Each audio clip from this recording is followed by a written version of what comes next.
Of all the player types I'm covering in this series, the Lore Goblin is the one I most want at my table, and the one I'm most consistently let down. The Lore Goblin did their homework, not skim the setting doc homework, actually read it, took notes, remembered the name of the third king of the fallen empire you mentioned in passing during session 2. Notice the symbol on the assassin's cloak that matched the one carved above the temple door 4 sessions ago. They didn't just come to play D&D, they came to play in your world, specifically, with your history, your factions, and your theology. Every question they ask is an act of faith, faith that you build something worth exploring. The Lore Goblin took your world more seriously than almost anyone else at the table, including sometimes you. And here's what nobody warns you about world building. You build the iceberg. Weeks, months, years, the history, the economics, the ancient wars, the gods and what they want and why they disagree. 90% of it will never see the table. That's right, and that's how it should be. The iceberg has to exist below the surface for the surface to feel real. But the Lore Goblin, they came specifically to see the iceberg, the whole iceberg. And here's the cruel irony. The DM who builds the most isn't necessarily the one who can surface it most gracefully at the table. Writing lore and performing lore are completely different skills. One happens at a desk, alone, at 2 a.m., with unlimited time and a cup of coffee. The other happens live, mid-session, while you're tracking initiative, voicing 3 NPCs, and trying to remember what the rogue is probably stealing right now. The name of that guild, the date of that battle, the relationships between those 2 factions, it's in there somewhere. I built it.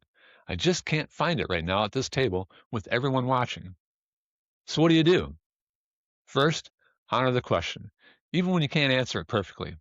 That's a great question. Give me a moment. Is infinitely better than a wrong answer delivered with confidence. The Lore Goblin would rather wait 30 seconds for something real than get something fake instantly. They can tell the difference. Trust me. Second, let your bad memory work for you. Can't remember the name of that guild? Well, guess what? Neither can your NPC. It's been lost to history. The records were destroyed in the war. The only person that knew it died in session 3 and nobody thought to ask. The gap in your memory becomes a gap in the world, and gaps in the world are where the Lore Goblin finds their best adventures. Homebrew spell design can also create curiosity about your world. Take the Dirt Mage, for example. What kind of world would encourage its spellcasters to learn spells based on the elements? Probably one where the planet is in an earlier, more raw stage. Clues for Lore Goblin can be found anywhere. Third, and I mean this, find your Lore Goblin after the session. They remember everything you said. They'll correct your contradictions gently. They will remind you of the things you built and forgot. The Lore Goblin is not your adversary. They're your continuity department. The person who loves your world enough to hold it accountable. So let them. I've been running games for 45 years. I still lose things in the iceberg. But the Lore Goblin always finds them. And if you've got a Lore Goblin at your table, treasure them. Answer what you can. Be honest about what you can't.